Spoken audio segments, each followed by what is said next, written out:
तो welcome back guys. तो last video में हमने देखा था कि कन्फ्यूजन मैट्रिक्स क्या होता है, प्रिसिजन क्या होता है, रिकॉल क्या होता है, फन स्कोर क्या होता है और प्रिसिजन रिकॉल कर्व भी देखा था। और देखा था उस अप्रोच के बारे में देख रखा था कि हम कैसे प्रिसिजन और रिकॉल का एप्रोप्रिएट प्रिसिजन रिकॉल कैसे सेलेक्ट करें। तो एक अप्रोच भी देखा था, वो अप्रोच था प्रिसिजन रिकॉल कर्व का। अब आज देखेंगे आरओसी कर्व। आरओसी कर्व क्या होता है? ये दूसरा अप्रोच होता है एप्रोप्रिएट प्रिसिजन और रिकॉल को सेलेक्ट करने का। तो ये वाला अप्रोच कब यूज में लेना है और प्रिसिजन आरओसी वाला अप्रोच कब यूज में लेना है और प्रिसिजन रिकॉल वाला अप्रोच कब यूज में लेना है, ये मैं बाद में बताऊंगा। इसको एक्सप्लेन करने के बाद में, ये पूरा एक्सप्लेन करूंगा, उसके बाद में बताऊंगा कि कौन सा अप्रोच सही रहता है, किस टास्क के लिए सही रहता है। तो चलो स्टार्ट करते हैं कि आरओसी कर्व क्या है। तो आरओसी कर्व क्या होता है? ये होता है प्लॉट रिकॉल। रिकॉल को हम एक और चीज, इसका एक और नाम होता है true positive rate against against fall of के बीच में फॉल आउट। मतलब कि plot recall against fall out के बीच में ये प्लॉट होता है आरओसी कर्व। तो अभी अभी तो देखना है फॉल आउट का दूसरा नाम क्या है। False positive rate, FPR. तो ये आप बोलोगे ये भाई टीपीआर क्या है, एफपीआर क्या है? तो टीपीआर मतलब कि ट्रू पॉजिटिव रेट। मतलब ट्रू पॉजिटिव रेट का मतलब ratio of true positive rate का मतलब क्या होता है? Ratio of positive class correctly classified as positive class. अब आपको थोड़ा कन्फ्यूजन हो रहा होगा कि positive class, ratio of positive class correctly classified as positive class, क्या बोलते हैं उसको? ट्रू पॉजिटिव रेट बोलते हैं। और फॉल्स पॉजिटिव रेट क्या बोलते हैं? कि negative class classified as a positive class incorrectly. तो ratio of negative class classified as positive class को क्या बोलेंगे? False positive rate. और इसी तरह एक और चीज़ होता है false true negative rate. True negative rate क्या होता है? Ratio of negative class correctly classified as negative class. तो थोड़ा आपको यहाँ पे कन्फ्यूजन हो रहा होगा, उसके लिए मैं ये वाली कन्फ्यूजन मैट्रिक्स का ये वाला चीज़ कॉपी करता हूँ। Control A, control C. अब इसके अगेंस्ट में मैं समझाता हूँ।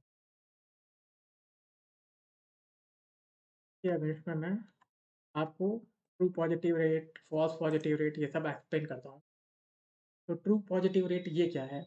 ये टीपी ये वाला है, ये वाला एलिमेंट क्या बताता है? ट्रू पॉजिटिव बताता है। ट्रू पॉजिटिव रेट मैं बोल रहा हूँ कि positive class correctly classified as positive class. Ratio of positive class correctly classified as positive class क्या होता है? ट्रू पॉजिटिव रेट होता है। मतलब कि ratio of total positive class ये है, तो करेक्टली क्लासिफाइड केवल कितने इतने हैं। तो यही तो हुआ ट्रू पॉजिटिव रेट। तो ये ट्रू टीपी, बस इसके पीछे आर लगा दोगे तो ट्रू पॉजिटिव रेट बन जाएगा। आप ये याद करने का तरीका होता है।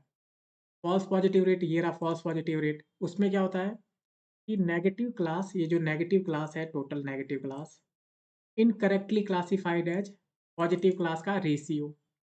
तो 1884 प्लस 52695 को हम्म, मतलब इसको डिवाइड करेंगे इन दोनों के प्लस से, तो क्या आ जाएगा? फॉल्स पॉजिटिव रेट आ जाएगा। और ट्रू नेगेटिव रेट क्या होता है कि ratio of negative ratio of negative class classified as negative class correctly. तो क्या होगा ये, इसको, इस एलिमेंट को इन दोनों एलिमेंट के एडिशन से डिवाइड कर देंगे, सम से डिवाइड कर देंगे, तो अपना ट्रू नेगेटिव रेट आ जाएगा। तो अपन को प्लॉट क्या करना है, प्लॉट करना है ये आरओसी कर क्या होता है, plot against TPR against FPR, मतलब इन दोनों के अगेंस्ट मुझे प्लॉट करना है। तो ये कैसे करेंगे, तो अलग अलग स्कोर चाहिए अपन के लिए। तो वहीं पहले जैसे कि हमने स्कोर्स निकाले थे और उससे ये किया था, तो चलो स्कोर्स निकालते हैं, वापस निकाल दें या पहले वाला चलेगा। चलो वापस निकाल देता हूँ। तो स्कोर्स कैसे मैं निकालूंगा, स्कोर्स फॉर आरओसी, और आरओसी यहाँ लिख देता हूँ। अब वही cross val predict CROSS cross val predict. सबसे पहले क्लासीफायर CLF, मेरा SGD क्लासीफायर था, तो SGD क्लासीफायर, देन एक्सट्रेन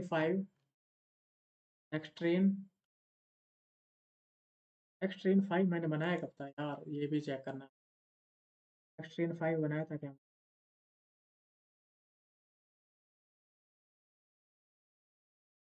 नहीं, Y train 5, X train 5।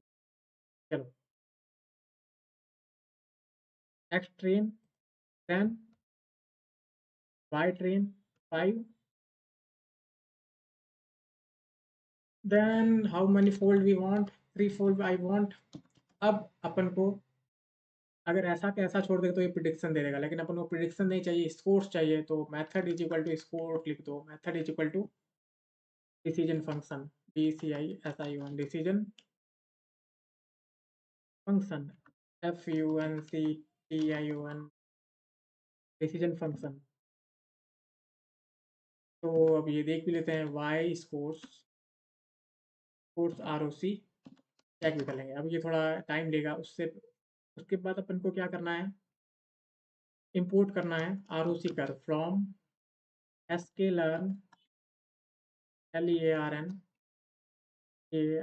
learn dot matrics matrix import ROC curve CURVE ROC curve. तो फाइनली ये इसने इंपोर्ट तो कर ही लिया, मतलब स्कोर्स कैलकुलेट कर दिया, ये सब स्कोर्स ने कैलकुलेट कर दिया है, इसको मैंने इस स्कोर में डाल दिया है। अब ROC कर्व फंक्शन को इंपोर्ट करना है। अब ROC कर्व फंक्शन क्या रिटर्न क्या करता है, तो ROC इसके लिए कुछ इसको देना पड़ेगा। ROC कर्व को अपन दो चीज़ देते हैं, क्या पहला आर्ग्यूमेंट देता है true, tables Y train 5 true है, और प्रिडिक्टेड स्कोर देते हैं वाई स्कोर्स ROC देते हैं। तो ये अपन को क्या क्या दे देता है, अपन को देता है फॉल्स पॉजिटिव रेट, फिर क्या देता है ट्रू पॉजिटिव रेट, और थ्रेशोल्ड दे देता है, SHOLD, मतलब थ्रेशोल्ड की जगह थ्रेशोल्ड थ्रेशोल्ड ROC कर देता हूँ, ROC, ठीक है। तो false positive rate, true positive rate और थ्रेशोल्ड्स ROC, मतलब ईच थ्रेशोल्ड के अगेंस्ट में, यानी जितनी पॉसिबल थ्रेशोल्ड के अगेंस्ट में ये फॉल्स पॉजिटिव रेट और ट्रू पॉजिटिव रेट अपन को रिटर्न कर देता है। जैसे कि बाय डिफ़ॉल्ट STD क्लासीफायर का थ्रेशोल्ड क्या होता है, 0 होता है। तो ये 0 के अगेंस्ट में भी फॉल्स पॉजिटिव रेट देगा, ट्रू पॉजिटिव रेट देगा, 1 के अगेंस्ट में भी देगा, 2 के अगेंस्ट में भी देगा, -1 के अगेंस्ट में भी देगा, -3 के, जितने भी थ्रेशोल्ड के पॉसिबल वैल्यू, उस सारे पॉसिबल वैल्यू के थ्रेशोल्ड के अगेंस्ट में ये true positive score, false positive score दे देगा। तो चलो एग्जीक्यूट कर लेते हैं इसको। तो इसमें अब देखते हैं FPR क्या है। FPR ये है, इसका लेंथ ऑफ FPR देख लेते हैं। Length of control Z FPR, तो ये करीब 4190 ही बता रहा है। ऐसा क्यों?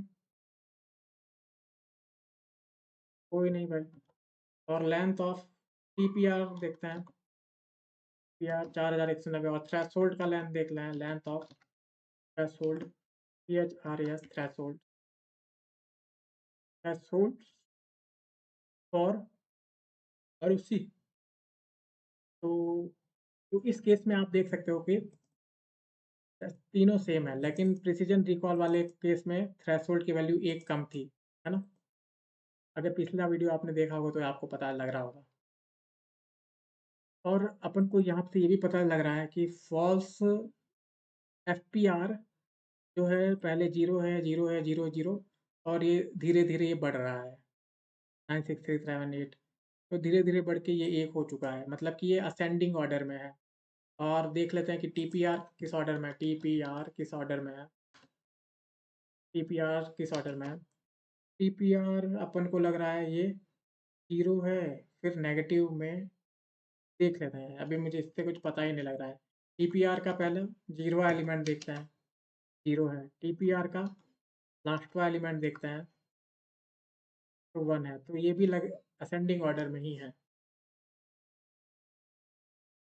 तो दोनों चीज़ असेंडिंग ऑर्डर में, और थ्रेशोल्ड वैसा ही किस ऑर्डर में रहेगा, देख लेते हैं किस ऑर्डर में रहेगा। अरे, थ्रेशोल्ड ROC किस ऑर्डर में रहेगा, इन्फानाइट और नेगेटिव। यहाँ पे थ्रेशोल्ड डिसेंडिंग ऑर्डर में है, ठीक है, तो थ्रेशोल्ड डिसेंडिंग ऑर्डर में है यहाँ। तो ये चीज़ तो पता चल गई, तो अपने पास वैल्यूज आ चुकी है, थ्रेशोल्ड की है, ट्रू पॉजिटिव रेट की आ गई है, फॉल्स पॉजिटिव रेट की आ गई है, थ्रेशोल्ड की आ गया है। अब अपन को क्या इंतजार है, अपन को तो बस प्लॉट ही तो करना है।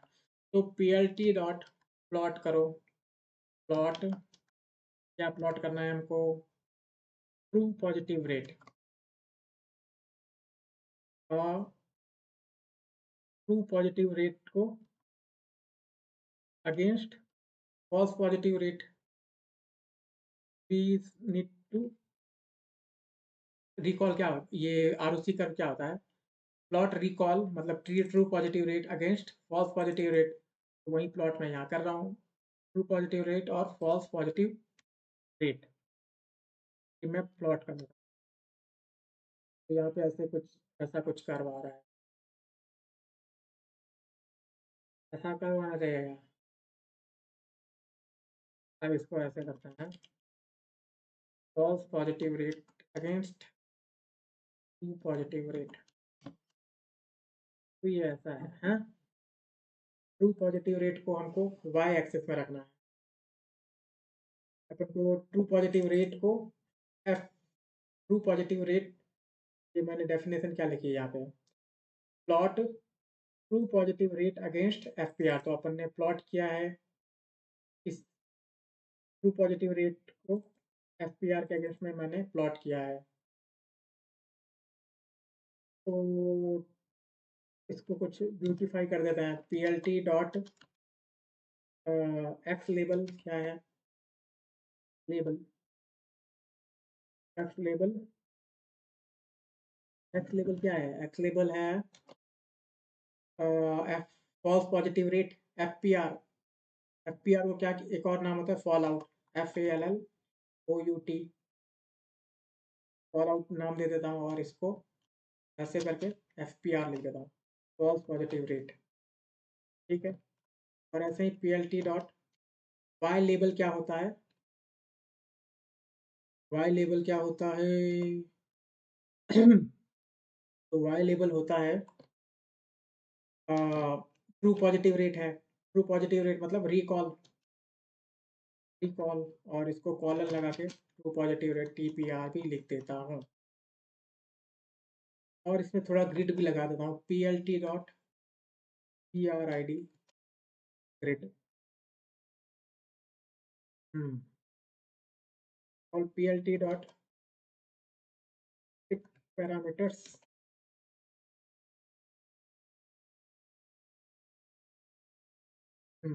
तो ऐसा कुछ प्लॉट आ गया था। अपन ने TPR को FPR के अगेंस्ट में प्लॉट कर दिया। और एक और चीज़ प्लॉट कर देता हूँ यहाँ पे, अभी बताऊँगा क्यों प्लॉट कर रहा हूँ वो। PLT डॉट प्लॉट वो 0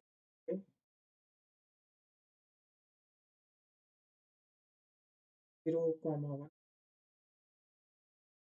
के अगेंस्ट में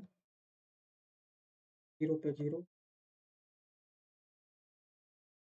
और इसको मैं डॉटेड दे दूँ, DOTT डॉटेड, और इसको के दे देता हूँ।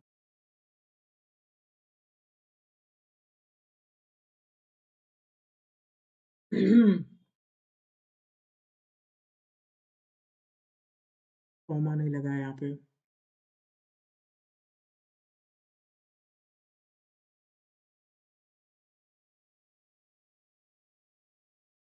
अब क्या प्रॉब्लम है यार? मेरे टेस्ट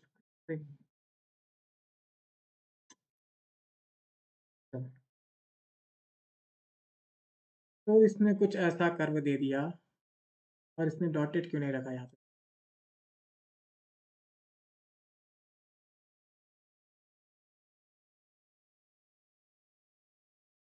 तो हटाता हूँ, के माइनस माइनस कर देता हूँ। तो चलो, ये डॉटेड नहीं रखा तो ऐसा तो रख दिया। तो मैंने ऐसा प्लॉट कर लिया। तो ये मेरा क्या था? ऊपर वाला क्या है? हमने प्लॉट किया है इसको, ट्रू पॉजिटिव रेट को फॉल्स पॉजिटिव रेट के अगेंस्ट में प्लॉट किया, तो अपन का ब्लू वाला आ गया है। और इसको लेबल भी दे देते हैं यार, लेबल भी दे देते हैं यहाँ पे। लेबल दे देते हैं, label label equal to ROC दे देते हैं, ROC। और इसको क्या लेबल देते हैं? लेबल इक्वल टू इसको दे देते हैं रैंडम DLF, DLF। और लीजेंड भी देना पड़ेगा यहाँ पे, PLT डॉट लीजेंड भी देना। हाँ, तो इसने लीजेंड भी दे दिया। चलो, तो ये क्या है यहाँ पे बता रहा है, ये ROC कर्व है ब्लू कलर का, और ये जो ब्लैक कलर में वो रैंडम क्लासीफायर है। मतलब कि अगर कोई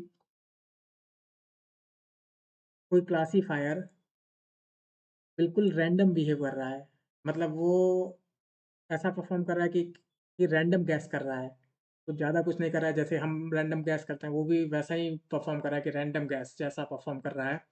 तो उसका ROC कर्व कैसा आएगा? एक ऐसा स्ट्रेट लाइन आएगा, एक ऐसा स्ट्रेट लाइन आएगा जब वो एकदम रैंडम परफॉर्म कर रहा हो। और अगर वो थोड़ा-सा रैंडम से अच्छा है और थोड़ा अच्छा क्लासिफ़ायर है, तो कर्व है वो लेफ्ट टॉप कॉर्नर को अप्रोच करेगा। तो यहाँ पे आप देख रहे हो, ये लेफ्ट टॉप कॉर्नर को अप्रोच कर रहा है, ये ROC कर्व। तो मतलब ये रैंडम क्लासिफ़ायर से कम अच्छा ही है, और अच्छा है, तो ये अप्रोच कर रहा है। तो यहाँ से आपको क्या पता चलता है कि ये ठीक-ठाक है। तो यहाँ पे आप देख सकते हैं कि अपना रिकॉल और फॉल आउट के बीच में अपना प्लॉट आ गया है। तो अब आपको यहाँ पे कॉमन सेंस अप्लाई करना होगा। कॉमन सेंस मतलब क्या अप्लाई करें? तो वैसे ही जैसे कि अपने प्रिसिजन रिकॉल कारों में किया था।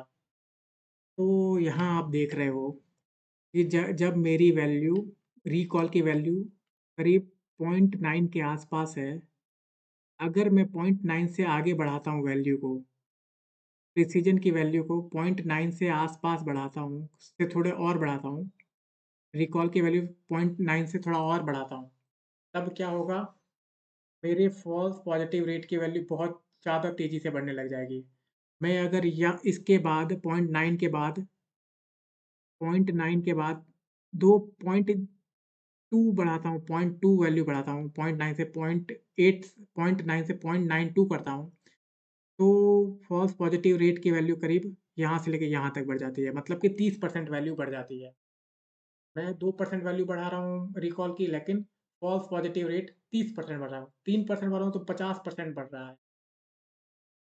तो आपको यहाँ से एक चीज़ पता चलती है कि भाई मैं रिकॉल लूँ, कुछ भी लूँ, लेकिन इससे ज़्यादा तो नहीं लूँ, 90% से ज़्यादा रिकॉल नहीं लूँ। अगर आपका क्लाइंट बोल रहा है कि भाई मुझे रिकॉल 90% से ज़्यादा चाहिए, तो आप क्लाइंट को जाके बताओगे कि देखो भाई ये ऐसी बात है कि मैं 0.9 से अगर बढ़ा रहा हूँ, 0.9 से ज़्यादा कर रहा हूँ, 1% भी ज़्यादा कर रहा हूँ, तो फ़ॉल्स पॉज़िटिव रेट और तेज़ी से बढ़ रहा है। मतलब 10% बढ़ जा रहा है। 2% कर रहा हूँ तो 20%, 3% कर रहा हूँ 50% बढ़ जा रहा है। तो 0.9 से आगे रखना बहुत रिस्की है, क्योंकि पॉज़िटिव रेट बढ़ रहा है। नेगेटिव क्लास बहुत ज़्यादा ही अब पॉज़िटिव क्लास में क्लासिफ़ाई हो जाएँगे। तो क्या ये आपको मंज़ूर है? आप अपने क्लाइंट को बोलोगे, तो क्लाइंट बोलेगा नहीं भाई ऐसे भी मंज़ूर नहीं है कि मैं 2% रिकॉल के लिए क्या अपना 30% नेगेटिव रेट को अपन खराब नहीं करना चाहते। 30% नेगेटिव क्लास को पॉज़िटिव क्लास में अपन नहीं डालना चाहते। 30% का कॉम्प्रोमाइज़ नहीं कर सकते फॉल आउट का 2% रिकॉल के चक्कर में। तो आप अपने किसको बताओगे? क्लाइंट को बताओगे, मैनेजर को बताओगे, अपनी टीम से बात करोगे, ये सब करोगे आप। तो आपको शिक्षा क्या मिली यहाँ पे? कि रिकॉल की वैल्यू मुझे 0.9 से ज़्यादा नहीं लेनी है। तो एक और शिक्षा ले सकते हो आप। आप यहाँ देखो कि करीब इधर 0.5 के आस-पास अगर आप वैल्यू रखते हो रिकॉल की, तो ये करीब-करीब 0 के आस-पास ही फॉल आउट रेट होगा। फॉल आउट रेट करीब 0 के आस-पास है, 0.444 के करीब फॉल आउट रेट 0 के आस-पास है। तो ये भी करीब रिकॉल कम कर दें, तो फॉल आउट रेट अगर 0 हो जाता है, फॉल आउट रेट 0 मतलब तो प्रिसिज़न बहुत अच्छा होगा। तो यहाँ पे आप बोल सकते हो कि हाँ, ये भी कुछ अच्छा वैल्यू है, लेकिन मुझे क्या क्लाइंट से बात करनी पड़ेगी कि क्या आप रिकॉल के साथ कॉम्प्रोमाइज़ करने के लिए तैयार हैं? वो डिटेक्शन कर के साथ आप कॉम्प्रोमाइज़ करने के लिए तैयार हैं, लेकिन डिटेक्स अगर आप इसके साथ कॉम्प्रोमाइज़ करोगे तो आपका प्रिसिज़न बढ़ जाएगा और फॉल्स फॉल आउट रेट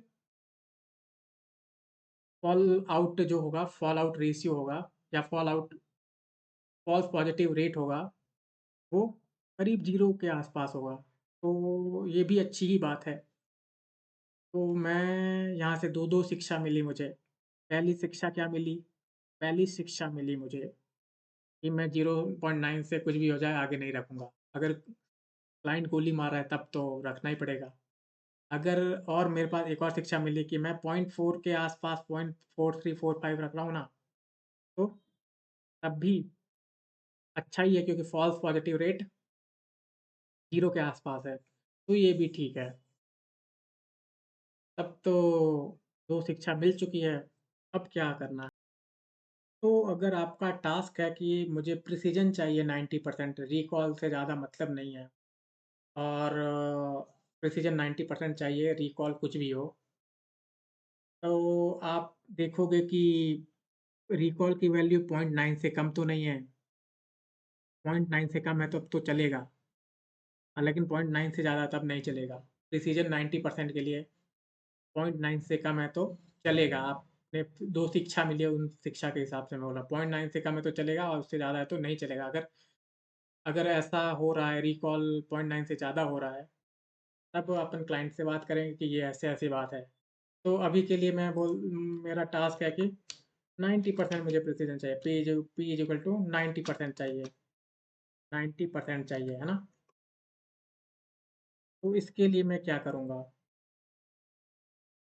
मैंने 0.9 लिख दिया हूँ, मुझे 0.099 लिखना था। तो इसके लिए जैसे कि अपने पास थ्रेशोल्ड तो पता ही है, थ्रेशोल्ड क्या है? थ्रेशोल्ड अपने पास वैल्यू है ही, THRES थ्रेशोल्ड्स तो पता ही है। तो थ्रेशोल्ड HOLDS थ्रेशोल्ड ROC हमको पता ही है, ये रहा, जो कि कौन से ऑर्डर में है? डिसेंडिंग ऑर्डर में है, ठीक है?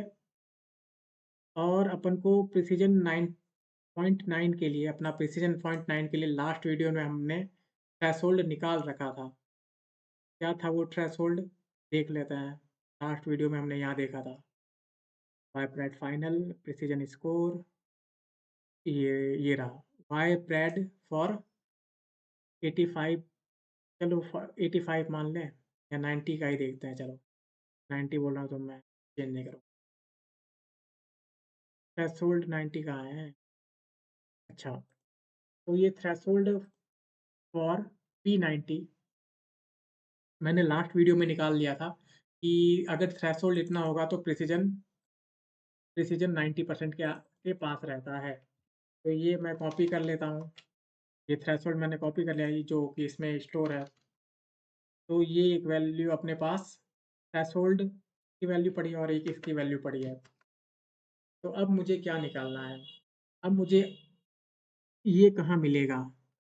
इसके आसपास वैल्यू, इसके आसपास वाली वैल्यू इस इस एरे में कहाँ मिलेगी? क्योंकि ये देखो डिसेंडिंग ऑर्डर में है। तो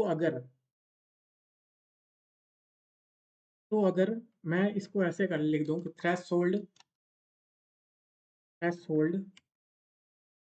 ROC अगर लेस देन इक्वल टू इसके है, तब तो अरे थ्रेशोल्ड इसके है, तब क्या करो, उसको ट्रू में चेंज कर दो। तो ये किस में चेंज हो जाएगा? ट्रू में चेंज हो जाएगा। ये किस में चेंज हो जाएगा? ट्रू में चेंज हो जाएगा, नहीं, डिसेंडिंग ऑर्डर में है तो ये फॉल्स में चेंज हो जाएगा, ये फॉल्स में चेंज हो जाएगा। जब तक ये वैल्यू नहीं आ जाएगी तब तक तो सारे चीज़ फॉल्स में चेंज हो जाएगा, और जैसे ही इससे थोड़ी बड़ी वैल्यू आ जाएगी या ये खुद वैल्यू आ जाएगा तो ट्रू में चेंज होने लग जाएगा। तो उसके हिसाब से हमको उसकी आईडी मिल जाएगी। पहले ट्रू की आईडी मिल जाएगी आर्ग मैक्स फंक्शन से। तो चलो इसका आर्ग मैक्स भी निकाल लेते हैं। तो आर्ग मैक्स भी निकाल लेते, डॉट आर्ग मैक्स निकाल लेते हैं।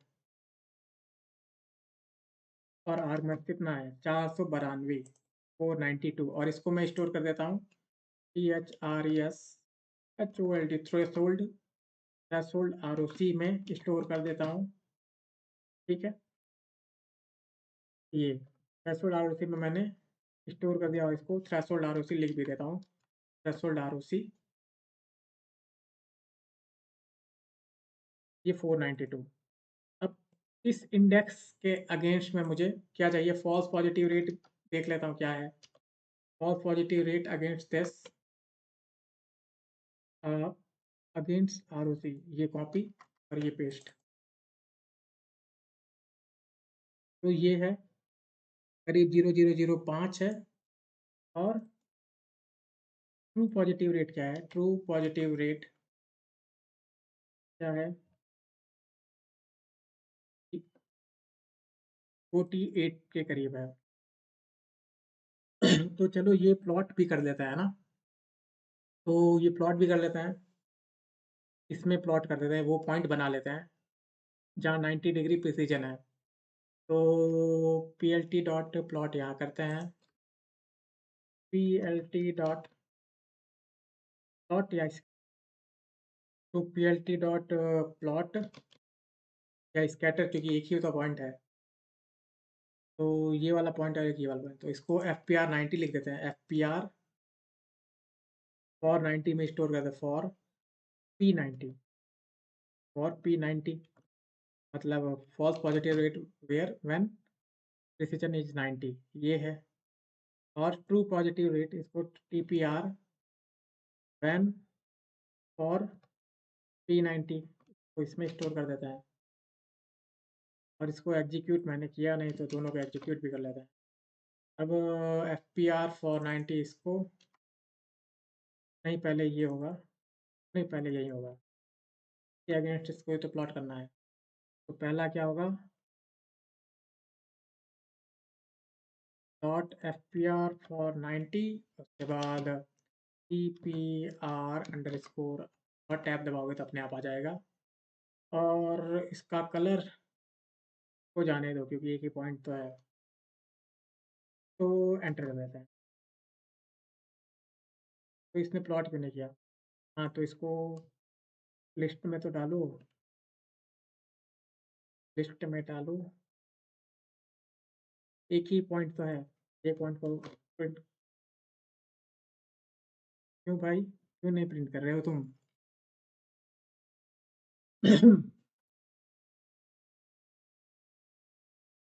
स्केटर, ये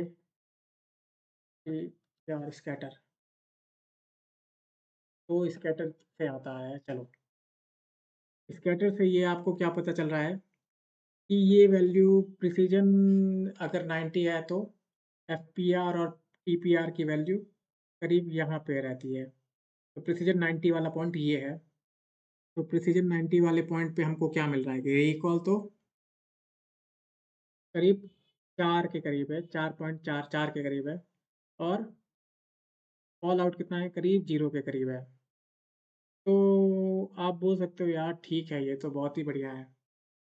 अगर आप रिकॉल के साथ कॉम्प्रोमाइज़ करते हो और फॉल आउट बिल्कुल आप 0 कर दे रहे हो, मतलब 0 से थोड़ा आगे ही है, तब भी ठीक ही है। तो आप इसको अप्रूव कर सकते हो कि हाँ भाई, ये थ्रेशोल्ड मैं अप्रूव करता हूँ।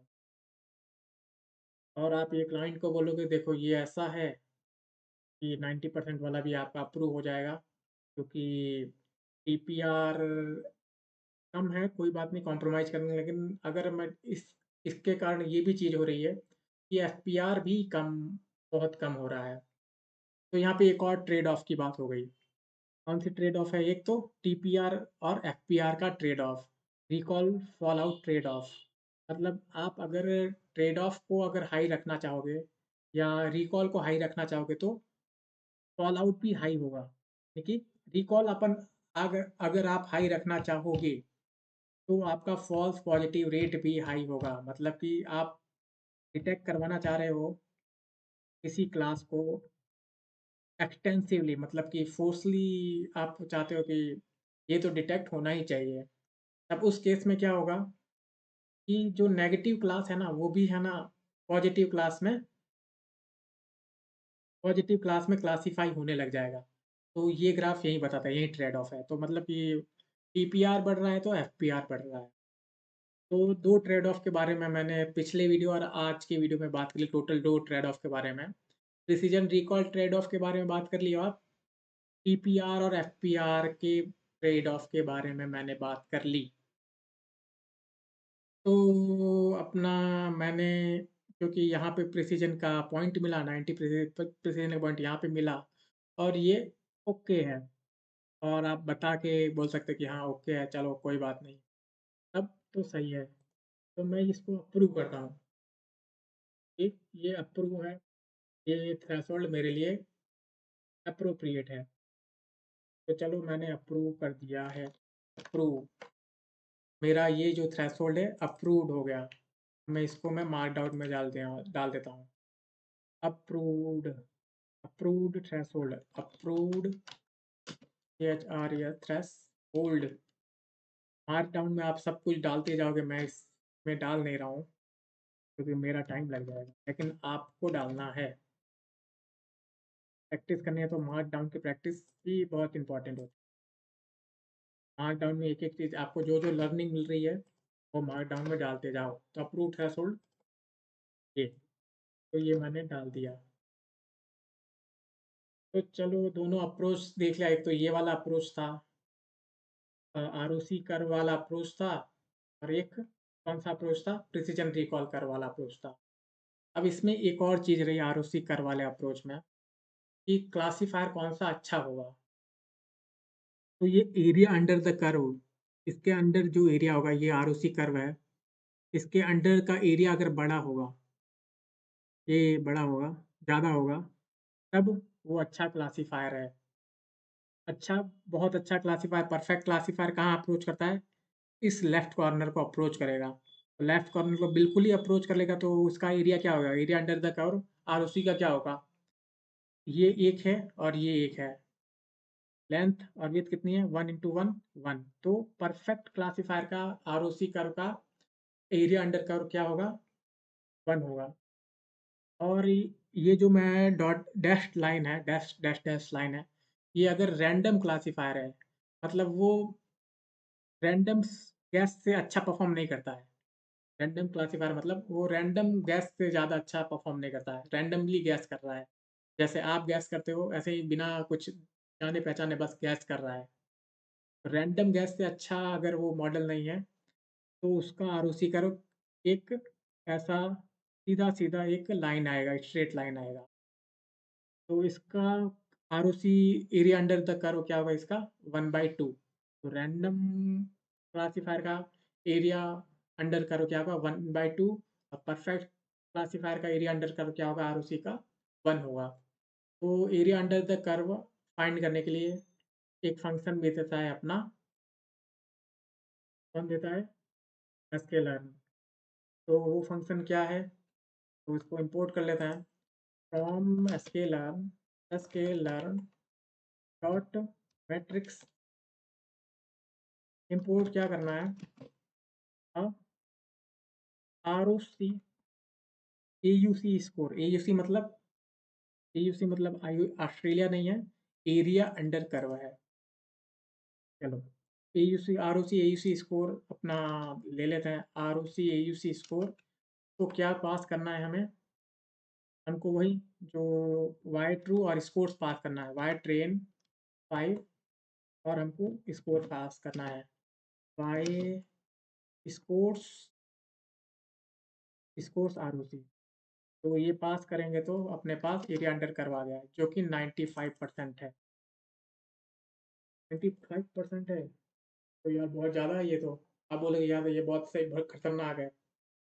लेकिन जो आरओसी वाला अप्रोच है, प्रिसीजन और रिकॉल और प्रिसीजन रिकॉल और दूसरी चीज मैट्रिक्स को प्रिसीजन, सॉरी वापस बोल देता हूँ। जो आरओसी वाला अप्रोच है प्रिसीजन, एप्रोप्रिएट प्रिसीजन और रिकॉल को चूज करने का, वो कब सही रहता है, जब डेटा सेट स्क्यूड नहीं हो, मतलब कि डेटा सेट में सारे क्लास का प्रोपोर्शन एक जैसा हो, नंबर ऑफ, मतलब कि इसमें जैसे कि आप देख सकते हो अपने क्लास, अपने केस में क्या था, अपने केस में नॉन 5 कितना है, यहाँ पे देखते हैं नॉन 5, ये रहा अपना, अपने केस में नॉन 5 कितना है, 90% नॉन 5 है और 5 कितना है, केवल 10% है।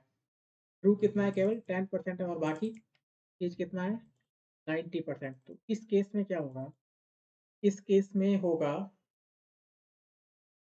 आरओसी अप्रोच, आरओसी अप्रोच का रिकमेंडेड नहीं है, क्योंकि नेगेटिव स्कोर ज़्यादा होने के कारण, नेगेटिव वैल्यू ज़्यादा होने के कारण ऑटोमेटिकली इसका जो एरिया अंडर कर्व होगा, आरओसी होगा, वो ज़्यादा ही होगा।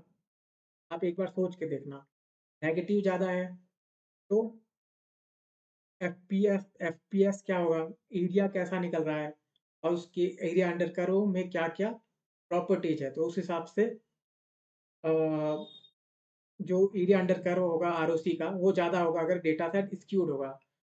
अगर वही होता, ऐसा होता कि 50-50% के आस-पास होते हैं, कि नॉन 5 भी 50% होता और 5 भी 50% होता, तब तो हम आरओसी वाला अप्रोच रिकमेंडेड होता है। अगर स्क्यूड डेटा सेट है कि कोई एक रेयरली है, बहुत कम कम कम है क्लास, एक क्लास बहुत कम है और एक क्लास बहुत ज़्यादा है, तब उस केस में हम प्रिसिजन रिकॉल का यूज़ में लेंगे।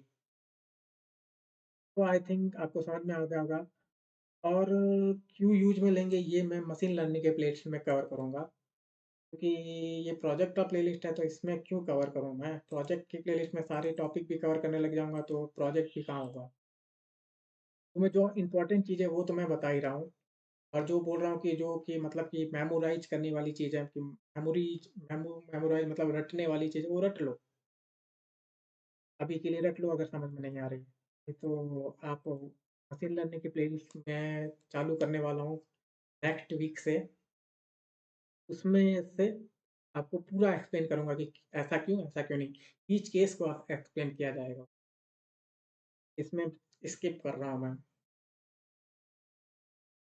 तो अपना इस केस में क्या है? केस में क्या है? इस केस में कौन सा रिकमेंडेड है? Recommended approach to select precision recall trade-off is precision recall curve. तो recommended क्या है इसमें? अपने केस में recommended for our case, recommended for our skewed data set case, skewed data set case is to use precision recall curve, है ना? Precision recall QRVE अपने case में प्रिसिजन रिकॉल कर्व को यूज में लेना है। तो हमने वापस प्लॉट करते हैं प्रिसिजन वर्सेस रिकॉल को। ये मैं रॉ एनपी कर तो प्रिसिजन रिकॉल कर्व को एक फायदा भी होता है प्रिसिजन रिकॉल कर्व का। जैसे मैंने ऊपर प्लॉट किया था precision recall curve, precision versus recall curve मैंने प्लॉट किया था।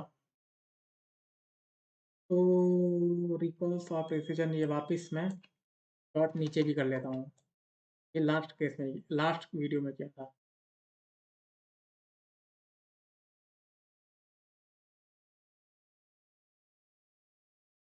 तो ये वापस मैं प्लॉट कर लेता हूँ। प्लॉट किया मैंने, तो ये कुछ ऐसा आया।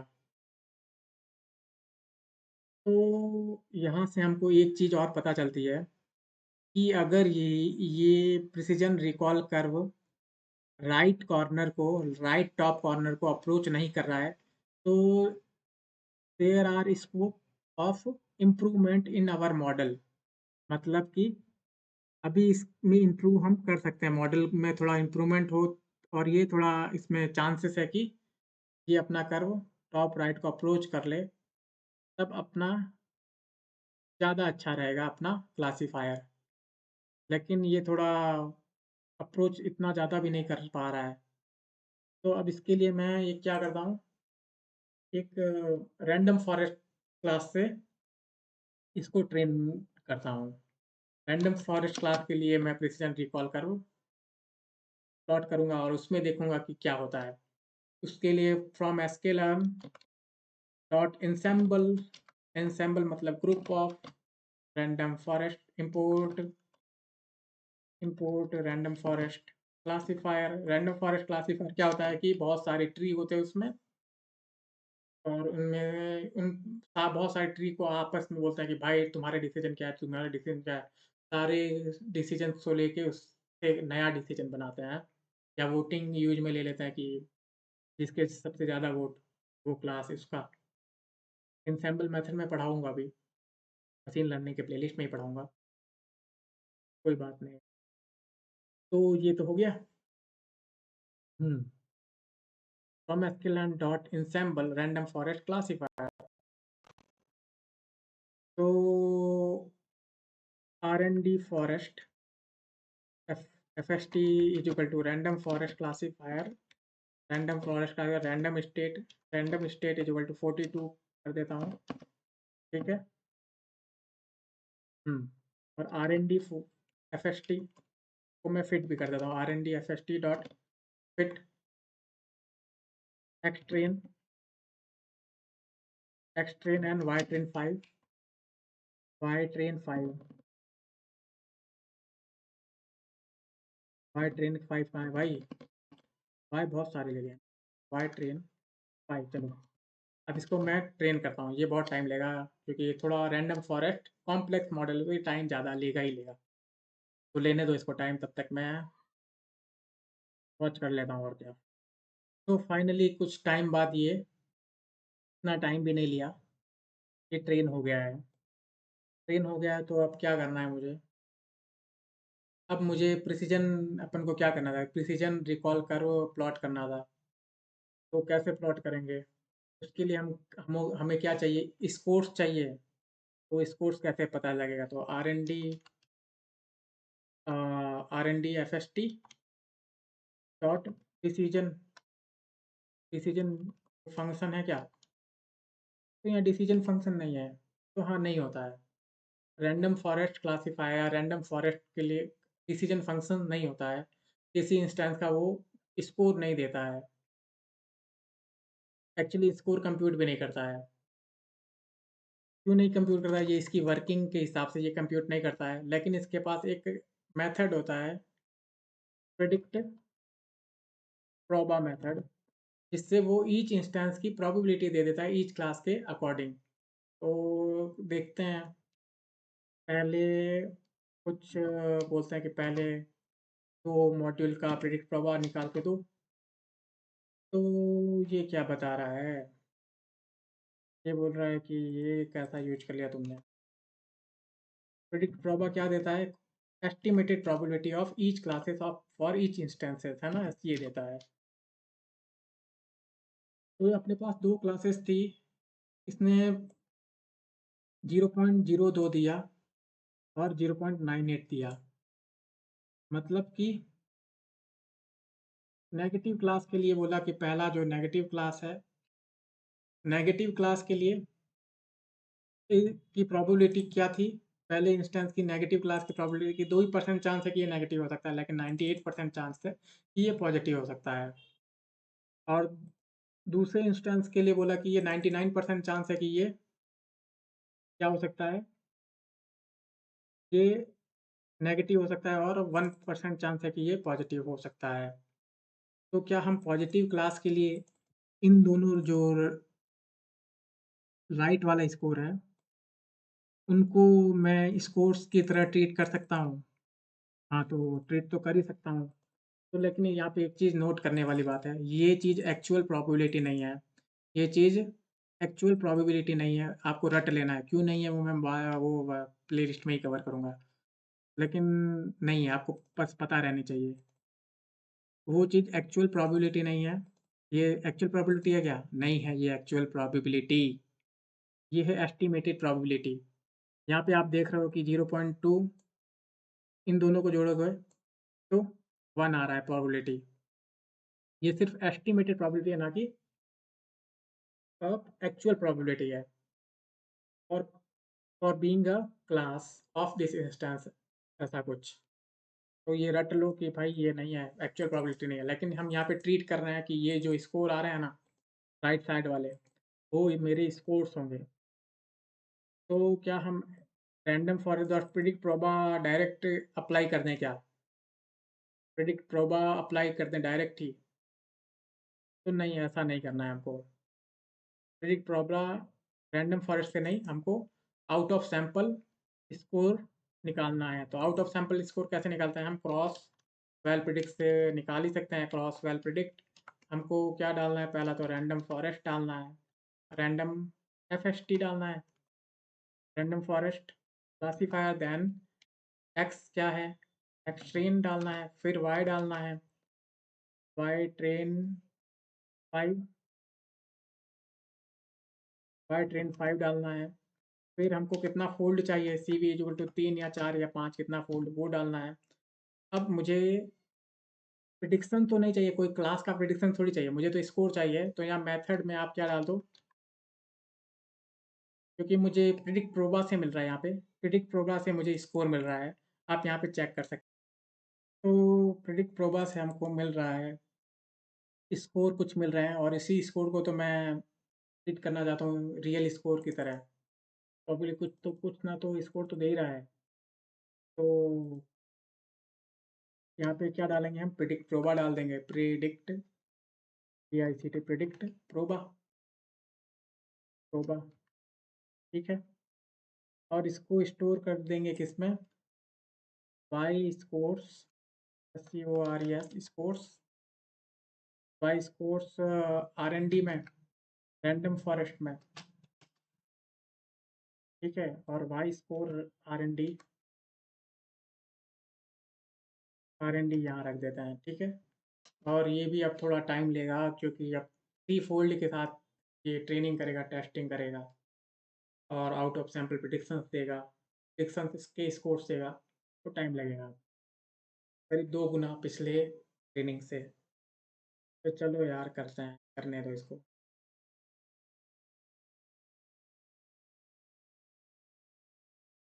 कर ही रहा है, नहीं पॉज कर देता हूँ। तो फाइनली अपने स्कोर्स आ गए हैं रैंडम फॉरेस्ट के लिए। स्कोर्स का मतलब यहाँ पे मैं बोल रहा हूँ प्रोबेबिलिटीज आ गई है। अब मुझे क्या करना है, मैं क्या करता हूँ, अब मुझे प्रिसिशन रिकॉल्स और थ्रेशोल्ड चाहिए। तो किसकी मदद से कर सकता हूँ मैं, प्रिसिजन रिकॉल कर्व की मदद से मैं ये वैल्यूज फाइंड कर सकता हूँ, ऑल द पॉसिबल थ्रेशोल्ड्स। तो सबसे पहला हम वाई ट्रेन 5 देंगे, वाई ट्रेन 5।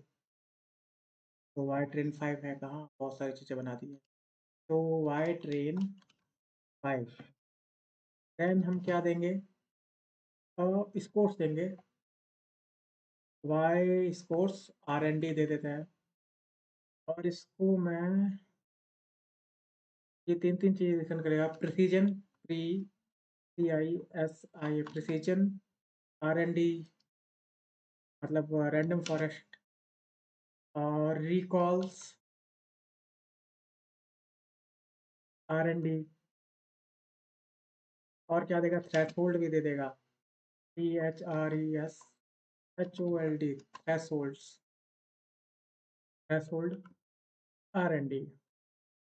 तो ऑल द पॉसिबल थ्रेशोल्ड के लिए क्या दे देगा, प्रिसीजन और रिकॉल दे देगा, प्रिसीजन रिकॉल कर। तो देखते हैं क्या होता है, एग्जीक्यूट करते हैं, एग्जीक्यूट कर दें।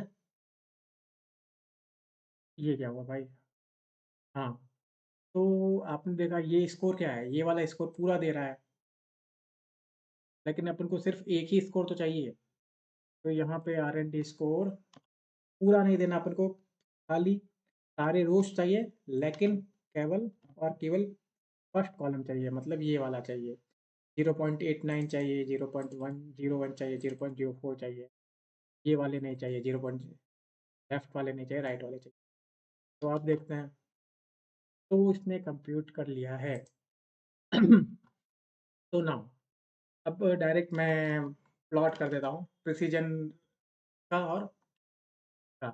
तो P L T dot plot precision against precision R N D against recall R N D, recall R N D. और इसका वो मैं ग्रीन कलर में बोल देता हूँ, ग्रीन कलर में प्लॉट कर ले, और इसको लेबल दे दे, लेबल दे दे, क्या दे दे, random forest, random F O R forest label दे दे। और इसकी लाइन विथ भी कुछ दे दे, line W I line with 1.5। चलो, और थ्रेशोल्ड के हिसाब से भी कर लें क्या, थ्रेशोल्ड के हिसाब से नहीं करेंगे, तो वो दूसरा मैं सोच रहा था। तो ये प्लॉट कर देंगे तो क्या आएगा, एग्जीक्यूट करते हैं। तो आप ये देख रहे हो, ये कर्व कंपेयर करो, और ऊपर वाला ये वाला कर्व कंपेयर करो। तो आप ये देख सकते हो कि नीचे वाले रैंडम फॉरेस्ट कर्व के लिए रैंडम फॉरेस्ट कर्व के लिए जो कर्व है precision recall curve, random forest classifier के लिए जो प्रिसीजन रिकॉल कर्व है, वो राइट कॉर्नर को अप्रोच कर रहा है, मतलब कि रैंडम फॉरेस्ट क्लासीफायर अच्छा परफॉर्म कर रहा है। और इसमें राइट कॉर्नर से दूर है रैंडम फॉरेस्ट के मुकाबले, तो ये खराब परफॉर्म कर रहा है। तो ये उसी पे प्लॉट कर देते हैं, दोनों साथ में ही। तो ये इसको नीचे लेता हूँ, ठीक है, और चलो हो जाएगा, और सारा चीज़ हो गया। चलो, और लीजेंड मैंने दिया नहीं, लीजेंड भी दे देता हूँ, P L T dot legend, legend. तो रैंडम फॉरेस्ट के लिए लीजेंड दे दिया, इसके नहीं। तो मैं बोलता हूँ इसको ग्रीन की जगह, रेड भी नहीं, ब्लू कर दो, ब्लू भी नहीं, ग्रीन, ब्लू, येलो, और क्या कौन कौन से कलर होते हैं, ग्रीन, ब्लू, थिंक तो वाई कर देता हूँ, वाई और डॉट डॉट एक या डॉटेड इसको लिख तो और इसको लेबल दे देते हैं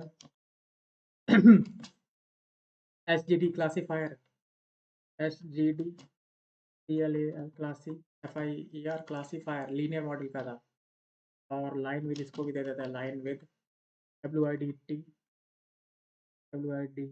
एच को दे देते हैं 1.5 इसको भी दे देता है और ये आ जाएगा तो ये वाई डॉट डॉट नहीं है तो येलो है क्या yellow yes yellow dot dot yellow dash dash dash नहीं है और क्या है येलो स्टार स्टार है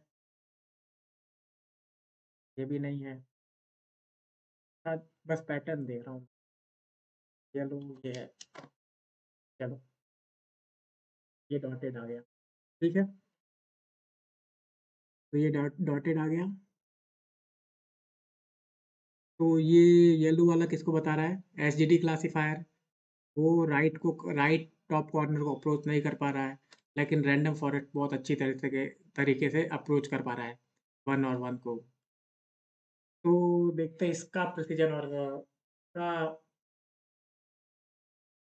क्या है क्या दिक्कत है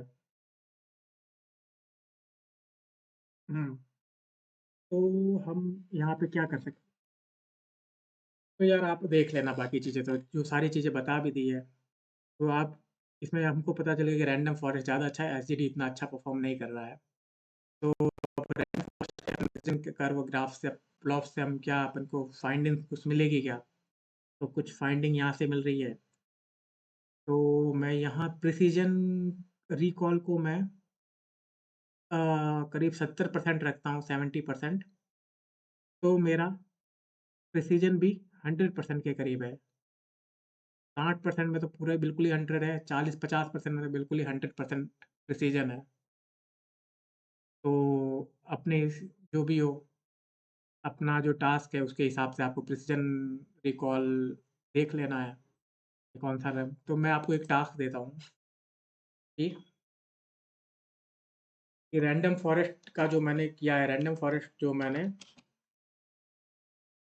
क्लास बनाया है एफएसटी क्लास बनाया है उसका क्या करना है आपको मुझे चाहिए प्रिसीजन कम से कम 98% प्रिसीजन चाहिए तो इसके लिए बेस्ट बेस्ट क्या रहेगा मतलब अब 98% असाइनमेंट ये है कि 98% प्रिसीजन लेके आना है रैंडम फॉरेस्ट के लिए बेस्ट पैरामीटर्स के साथ ऐसा नहीं कि बस 98% मैंने प्रिसीजन तो ले लिया लेकिन रिकॉल को मैं जीरो कर दूं तो अपने आप ही 100% हो जाएगा ऐसे नहीं करना है बेस्ट पैरामीटर्स के साथ बेस्ट रिकॉल के साथ तो वो मैंने पहले भी एक्सप्लेन कर रखा है था कि मिनिमम थ्रेशोल्ड चाहिए और ये सब तो वो पहले बता रखा है वापस मैंने तो ये आप रैंडम फॉरेस्ट के लिए निकालना है आपको मैंने इसका एसटीडी का निकाल दिया था पिछली वीडियो में तो आई थिंक आप ये सब कर लोगे तो क्या यहाँ से अपन कन्फ्यूजन मैट्रिक्स निकालें क्या कन्फ्यूजन मैट्रिक्स या प्रिसीजन स्कोर चलो निकाल भी देते हैं इतना यहाँ तक आ गए हैं तो निकाल देते हैं तो उसके लिए पहले मुझे प्रिडिक्शंस लेने पड़ेंगे तो y pred R N D is equal to मैं C R O S S cross val predict predict पहला R N D C L F देखता हूँ R N D C L F और X test X train sorry and y train 5 y train 5 और सी we equal to क्या कर देता है 3 रख लेते हैं और इसको कंप्यूट कर लेते हैं वाई प्रेड 5 को भी देख लेंगे Y pred R N D तो ये क्या बोल रहा है कि R N D C L F मैंने बनाया ही नहीं है हाँ नहीं बनाया रैंडम फॉरेस्ट बना, तो आर-एन-डी एफ-एस। तो चलो ये थोड़ा टाइम लेगा, तब तक मैं पॉज़ करता हूँ। उसमें तो अब ये तो हो गया है। अब नेक्स्ट वीडियो में अपन क्या देखेंगे जानते हो? ये तो जो भी स्कोर आएगा वो मैं बता दूँगा। अब मैं नेक्स्ट वीडियो का तब तक मैं बता देता हूँ कि नेक्स्ट वीडियो में हम क्या देखेंगे। तो आपने इस वीडियो में देखा या पिछले वीडियो में देखा, अब तक हम क्या कर रहे थे? अब तक हम कर रहे थे 2 ही क्लास थे अपने पास, केवल 2 क्लास थे। यानी हम बाइनरी क्लासिफ़ायर की मदद से 2 क्लास ही प्रिडिक्शन कर पा रहे थे। 2 क्लास प्रिडिक्शन, 2 क्लास पे प्रिडिक्शन कर पा रहे थे। मतलब एक तो ट्रू, एक या फ़ॉल्स, एक 5 या नहीं, और 5, एक 5 है और एक 5 नहीं है। इस पे ही प्रिडिक्शन कर पा रहे थे। लेकिन हमको क्या चाहिए? हमको चाहिए कि ये मल्टी क्लास प्रिडिक्शन हो। मतलब तो अपने टारगेट में मल्टी क्लास है, मल्टीपल क्लास है, मोर देन 2 क्लास है, तो उसे बोलेंगे मल्टी क्लास क्लासिफिकेशन बोलेंगे। इससे पहले क्या करते थे? केवल बाइनरी क्लासिफिकेशन कर रहे थे, जिसमें अपने टारगेट में केवल 2 ही क्लास थे। जैसे कि आपने यहाँ पे देखा, टारगेट पे 2 कौन से क्लास थे? सबसे ऊपर जाओ, टारगेट में केवल कौन से 2 क्लास थे? ये यहाँ पे मैंने दे रखा है। टारगेट में केवल 2 क्लास कौन से थे? एक तो 5 और एक 5 नहीं, मतलब कि ट्रू और फ़ॉल्स। केवल 2 क्लास थे। लेकिन सिर्फ़ 2 ही क्लास का केस थोड़ी होता है। आपके पास डेटा सेट होगा, उसमें सिर्फ़ 2 ही क्लास होते थोड़ी होता है। उसमें ऐसा भी हो सकता है 3-4 क्लास हो, साथ-साथ में हो, 3 क्लास हो, 4 क्लास हो, 10 क्लास हो, है ना? जैसे कि उस डेटा सेट में एनिमल का क्लासिफ़िकेशन करना है, तो उस हो सकता है कि आपको सिर्फ़ ऐसा भी हो सकता है डेटा सेट कि इसमें सिर्फ़ 2 ही एनिमल हो टारगेट में, कि डॉग और कैट हो। तब तो बाइनरी क्लासिफ़िकेशन जो मैंने अप्रोच यूज़ किया, वो बिल्कुल पूरा परफ़ेक्ट अप्रोच हो जाता है। लेकिन अगर बहुत सारे क्लासेस हो आपके डाटा सेट में, जैसे कि एनिमल क्लासिफ़िकेशन में आपके बहुत सारे हो, जैसे कि डॉग भी हो, कैट भी हो, एलिफेंट भी हो, दूसरे भी जितने सारे हैं 10-12 एनिमल हो, उसका क्लासिफ़िकेशन करना हो, तो वो कैसे करेंगे? तो उसके लिए क्या अप्रोच होती है, वो हम नेक्स्ट वीडियो में देखेंगे।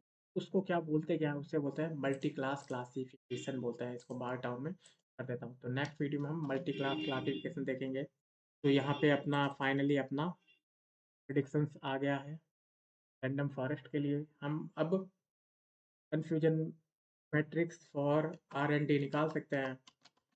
और कैसे निकालेंगे कन्फ्यूजन मैट्रिक्स? और पहले तो y ट्रू देंगे, y ट्रू, y ट्रेन 5 देंगे, और y प्रेड क्या देंगे? y प्रेड दे दिया, और आर-एन-डी, रैंडम फॉरेस्ट। तो कन्फ्यूजन मैट्रिक्स अपने आ जाएगा। देखते हैं कि कन्फ्यूजन मैट्रिक्स है क्या? इस पे ही देख लेते हैं।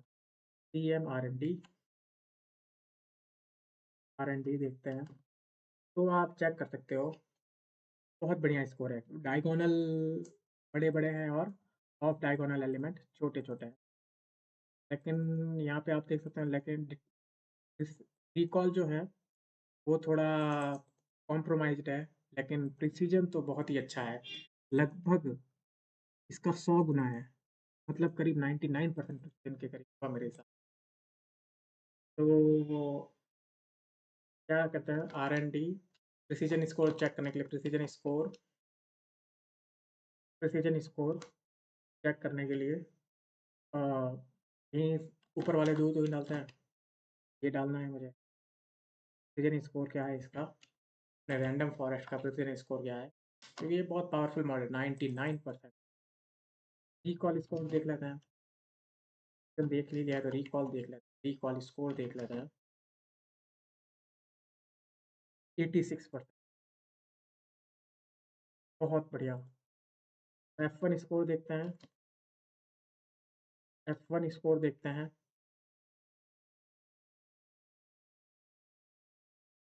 92%, क्या बात है! आप बोल सकते हो बहुत ही सही है स्कोर। कि इस 99% का मतलब क्या हुआ? अगर आपका क्लासिफ़ायर किसी भी क्लास इमेज को बोलता है कि ये 5 है, तो चांसेस क्या है कि वो असल में 5 है वो इमेज, 99% चांस। और आपका क्लासिफायर 86% बार 86% टाइम आप 5 वाले इमेज को डिटेक्ट कर सकता है, रिकॉल का मतलब ये। F1 स्कोर मतलब कि ओवरऑल ठीक-ठाक बोल सकते हैं, overall typical performance measure of a classifier बोल सकते हो। Typical performance measure of a classifier मतलब कि हिंदी में बोलूँ तो लगभग ठीक-ठाक स्कोर प्रिसिजन स्कोर के साथ को भी प्रिसिजन को भी वेट दिया है कुछ और रिकॉल को भी वेट दिया है, उसको कंबाइन करके एक स्कोर बनाया है, वन स्कोर। तो ठीक-ठाक है, 92% भी बहुत बढ़िया है। और लीनियर मॉडल अपने जो एसटीडी क्लासिफायर यूज़ किया था उसमें तो बहुत ही खराब था। ये जा रहा था करीब 83% था प्रिसिजन और ये था करीब 60% और ये था करीब 70%। उससे तो बहुत बढ़िया है। तो आपका टास्क मैंने क्या दिया है कि आपको 98% प्रिसिजन चाहिए और उसके लिए बेस्ट पैरामीटर्स ढूँढो। बेस्ट पैरामीटर्स मतलब बेस्ट टर्म होना चाहिए। 98% प्रिसिजन मिल जाए तो ओके, देन अब क्या चाहिए? रिकॉल अपन को बेस्ट चाहिए। तो उसका थ्रेशोल्ड निकालना और वो सब करना जो मैंने पहले किया था। तो ये आपका असाइनमेंट रहा। तो वो देखते हैं कि कितने मिनट का वीडियो हो गया है। तो लगता है कहाँ बता रहा है 1 घंटे जो लगातार 2 घंटे 2-2 आवर के मैंने वीडियो बना दिए और इसमें मैंने पूरा कन्फ्यूजन मैट्रिक्स कवर कर ली तो मुझे भी अच्छा लग रहा है। मैंने सही किया है। तो thanks for watching this video और please subscribe my channel. I will meet you in next one. Thanks.